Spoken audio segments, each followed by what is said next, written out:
Guwapa sa akong iskabit si mga langgeng atong panihapon karong gabi na maoni.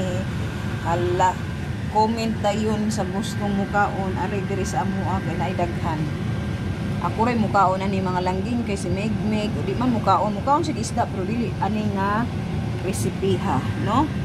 Lami kayo purya-buyag. Mao ni siya iskabitsing Bisaya. Oh, kay dili ko atong in English. Kaya ito yung English na may sweet and sour. Katong ready-made na nga bato daan gihimo. Ako gihimo gyud tanan ako ang sauce, ang akong pagpilaw tanan o ako gyud siyang gigamitan og pinisaya nga ingredients ba. Suka, asukar. Sakto kay timpla mga langging. Dali mga unta. Luto na akong panihapon. Ang ilaha kay manok man. O manok.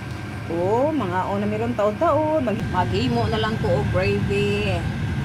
Para sa ilaha. Unya. Serve na dayon ta kay gutom na. Daghang salamat mga langging. Dali mga na to. Gutom na. Daghang salamat. Bye.